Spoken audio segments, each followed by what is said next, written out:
लेकिन आज देश में क्या हो रहा है आप जानते हैं ना इस बात को।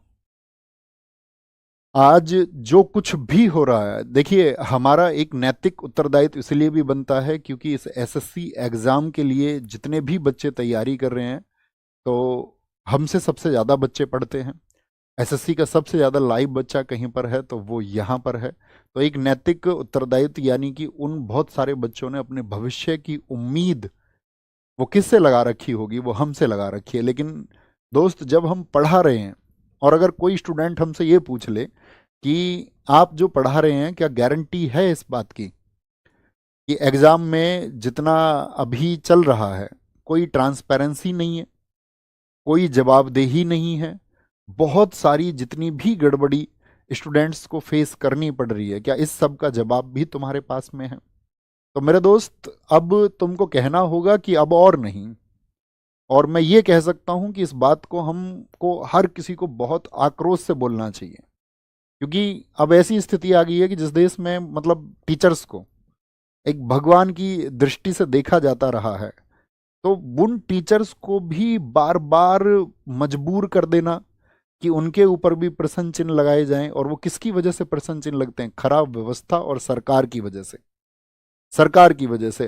तो एक अध्यापक सिर्फ बच्चों को पढ़ाने के लिए नहीं है, कोई भी एक अध्यापक उन बच्चों के अभिभावक की तरह है, जो सिर्फ उनको ये नहीं है कि किताबों का पाठ पढ़ाता है और वो किताबों का पाठ पढ़ाते रहने से बात बनेगी भी नहीं दोस्त। क्योंकि गड़बड़ी होती रहेंगी आप सबके सामने, क्योंकि ये एक ऐसा वक्त है कि शायद जिसमें हमको इतिहास लिखना होगा।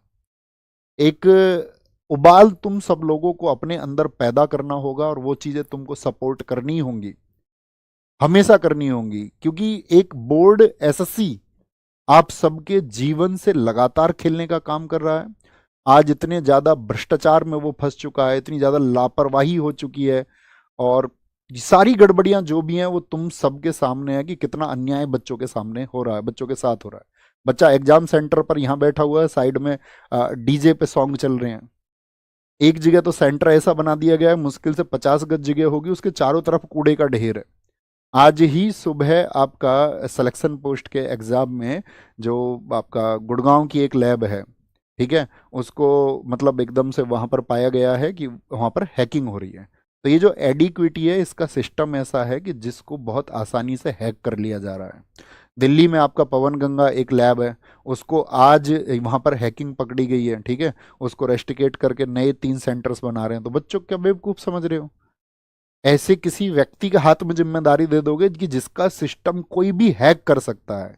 तो क्या जो बच्चा वर्षों तक मेहनत कर रहा है, जो लगातार मेहनत कर रहा है, वो मेहनत इस बात के लिए कर रहा है कि उसकी मेहनत को कोई हैक कर ले? क्या इसलिए तुम सब मेहनत करते हो? तुम मुझे बताओ कि जो आपका किस कोई बच्चा अपना घंटे 2 घंटे या 3 घंटे की परीक्षा के लिए वो वर्ष 2 वर्ष और 3 वर्ष तैयारी कर रहा है, और उसको फिर बाद में पता चलता है कि यार जिस जो जो सिस्टम इसको ऑर्गेनाइज कर रहा है वो कोई ऑर्गेनाइज सिस्टम है ही नहीं, एक भ्रष्ट संस्था है। एडिक्विटी जो साथी आपका बैन हो चुकी पहले, उसी को तुम फिर से टेंडर दे दोगे, इस बात के लिए टेंडर दे दोगे कि भाई ये कम खर्चे में एग्जाम ऑर्गेनाइज करा लेगी। तो ऐसे तो कल को कोई एक बच्चा खड़ा हो जाएगा स्टूडेंट्स में से, कहेगा कि यार ये रोजगार मुझे ही दे दो तुम। क्यों नहीं ऐसा करते कि मोदी जी ये रोजगार इस बच्चे को दे दो और ये बच्चा एक काम करेगा, ये सेंटर चलाएगा। क्योंकि होनी तो गड़बड़ी है एट द लास्ट, तो उस बच्चे के द्वारा बनाए गए सिस्टम में कोई गड़बड़ी हो जाएगी, तो उससे अच्छा है कि फिर को 4 लोग आएंगे कि भैया हम तो एकदम से 10-10 रुपए में पेपर करा देंगे। कोई बोलेगा हम भैया 5-5 रुपए में पेपर करा देंगे। तो तुम क्या बच्चों से पैसे लेते नहीं हो? आप बच्चे से हर एक स्टेप पर पैसा लेते हो। बच्चा कभी उस एक चीज का विरोध ही नहीं करता कि भाई मेरी फीस इतनी ली जा रही है या आप कोई फीस बढ़ाएंगे। उसको कोई विरोध करने का मतलब नहीं है, वो देता है। उसको जानता है कि यार सिस्टम में पैसा लगता है, ऑर्गेनाइज होने में पैसे लगते हैं। लेकिन जब आप उसके पैसे का दुरुपयोग करोगे और उस दुरुपयोग को करके आप उसके जीवन को प्रभावित करोगे, और ऐसा जीवन उसका प्रभावित करोगे कि वर्षों दर वर्ष जो उसने मेहनत की है उसका जो नतीजा है वो उसको शून्य मिलेगा। आपके सामने आपने देखा होगा, अक्सर पिछले वर्षों से आप देख रहे हैं कि पेपर लीक की खबरें आती हैं। सरकार क्या कहेगी? ढोंग के नाम पर उसको जांच का एक नाम दे देती है, कहते हैं इसकी जांच कराएंगे, हम इसकी जांच करा के और तब इसको बढ़ाएंगे। इतने में ही एक अभ्यर्थी उस इंतजार को करता रहता है, वर्षों का इंतजार करता रहता है। बहुत सारे लोगों की उम्र पूरी हो जाती है, उम्र पूरी हो जाती है, और कभी कभी तो ऐसा हो जाता है रिजल्ट का इंतजार। सीपीओ में क्या चल रहा है? सीपीओ का रिजल्ट क्यों क्यों रोका हुआ भाई साहब आपने? ऐसी क्या, मतलब एक फिक्स टाइम पर आप परीक्षाओं को आयोजित करें, एक फिक्स समय पर अगली परीक्षा से पहले एक आंसर की आप दे दें, एक रिजल्ट आप समय पर दे दें, तो वो मतलब क्यों नहीं कर पा रहे? उसमें ट्रांसपेरेंसी क्यों नहीं है, पारदर्शिता क्यों नहीं है, लोगों तक आप ये मैसेज क्यों नहीं देते हो कि भाई ये कारण है, इसका उचित कारण ये है? ऐसा एक उचित कारण दीजिए ना जिस पर विश्वास किया जा सके। जितनी भी धांधलियां हैं, जितनी भी भर्तियों में देरी है, जितने भी पद गायब हो रहे हैं, जितनी भी पारदर्शिता की कमी है, ये अब कॉमन बातें हो चुकी हैं। इस देश में कॉमन बातें हो चुकी हैं और नेता अपने एसी के कमरे में बैठ करके ठहाके मार रहे हैं, हंस रहे हैं। एक बच्चा घर में बैठ करके अपने सपनों को कुचल करके रो रहा है और ये लोग वहां संसद में बैठ करके मतलब मस्खरी करते हैं एक दूसरे पर ये लोग मतलब कटाक्ष करके वहां हंसते हैं। बच्चे किसी को टैग कर देंगे ट्विटर पर तो तब नेताओं को पता चलता है कि इस देश में चल क्या रहा है, कि मुझे इस बच्चों के पक्ष में सदन में बोलना है या नहीं बोलना। कभी कभार बहुत बच्चे ट्वीट कर देंगे किसी को टैग कर करके, तो नेताओं को सुध आ जाती है कि हाँ ठीक है, ये सही मुद्दा है, इस पर बहुत सारे बच्चों का जन आक्रोश है और इस पे बच्चे आक्रोशित है, तो इस पक्ष में मुझे बोलना चाहिए। लेकिन फिर वही बात आपका एक समय के बाद में नहीं सुनी जाती है। अभी आप देखिए कितना बोला गया रेलवे रिफॉर्म्स को लेकर के, तो नहीं सुना किसी ने। खूब ट्वीट किए, सब लोगों ने ट्वीट किए। तो हम सिर्फ एक सवाल पूछना चाहते हैं कि क्या ये मतलब ऐसे न्यू इंडिया को हम चाहते थे? क्या ये सही में न्यू इंडिया है जहां ऐसी स्थिति आ गई है कि सात छात्र वर्ग इस देश में सड़कों पर बैठने के लिए सोच रहा है, जहां पर छात्र हर पल ये सोच रहा है कि मेरा भविष्य सुनिश्चित होगा भी या नहीं भी होगा? क्या जो मैं तैयारी कर रहा हूं इसको एक दिशा मैं दे भी पाऊंगा? क्या मैं सफल हो भी पाऊंगा? क्या इसी न्यू इंडिया की संकल्पना हम करते हैं दोस्त? आप बताइए मुझे। क्योंकि आप परीक्षा नहीं ले रहे हैं सिर्फ, और परीक्षा लेके उसके बाद में जब बच्चा धांधली, हैकिंग, किसी भी फर्जी कोई भी एंट्री करा लेना, पैसे वाले बच्चों की, कहीं पर भी ये सुनने में आया, कहीं पर भी आपका किसी खराब व्यवस्था को आप लोगों ने जिम्मेदारी दे दी बिना किसी जांच पड़ताल के। क्या ये एक बच्चे के विश्वास का कत्ल नहीं है? जो विश्वास वो इस देश के प्रति रखता है, इस देश के उन सर्वे सर्वाओं के प्रति रखता है कि हाँ वो लोग हमारे लिए कुछ सोचेंगे, क्योंकि हम इस देश के बच्चे, हम सुनते आए कि जिस ओर जवानी चलती है उस ओर जमाना चलता है। लेकिन ये भारत क्यों नहीं चल रहा है उस जवानी के लिए? ये भारत के नेता क्यों नहीं तड़प रहे हैं उन जवानों के लिए कि ये वही लोग हैं जो कल सिस्टम में बैठेंगे, यही लोग हैं जो इस देश को सुधारने का काम करेंगे, और इनको एंटर कराने के लिए जो व्यवस्था है वो एकदम से भद्दी व्यवस्था है। क्योंकि ऐसा नहीं है ना कि कोई भी छात्र जिस भर्ती को पास करके जाएगा, भर्ती होगा, कल को उसको सिस्टम चलाना है ना आगे। अगर आप उसको पहले ही इस देश की व्यवस्थाओं के बारे में इतनी उसकी मानसिकता को या उसकी मन में ऐसी चीजों को आप घर करा देंगे कि इस देश का तो सिस्टम ही ऐसा है, तो क्या वो उस सिस्टम को नहीं स्वीकारेगा कल?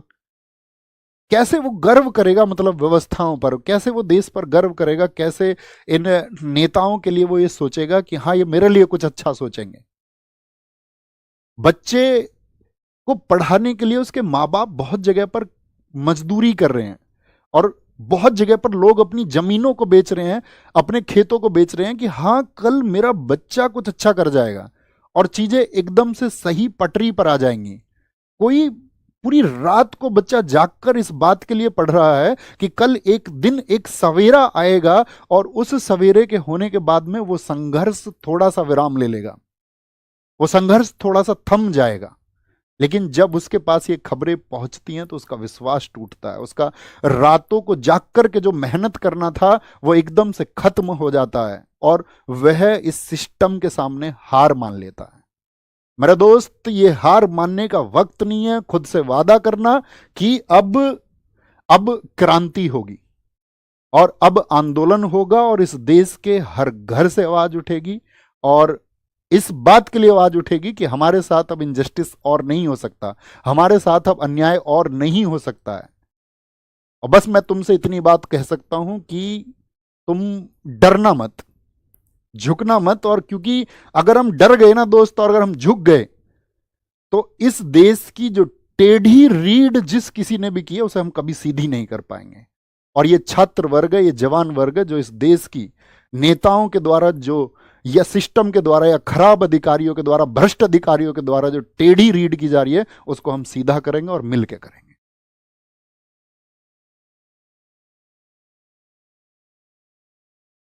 मैं व्यक्तिगत तौर पे कहूं कि मेरा जीवन तुम सबकी वजह से है। अगर अपना जीवन भी कुर्बान करना पड़ेगा इस व्यवस्था में बदलाव करने के लिए, तो हम कर देंगे और बेझिझक कर देंगे, बिना किसी संकोच के, बिना डरे, बिना झुके कर देंगे। तो ये एक मूवमेंट होगा। हम आपको बता चुके हैं 31 को टीचर्स की मीटिंग होगी आपस में।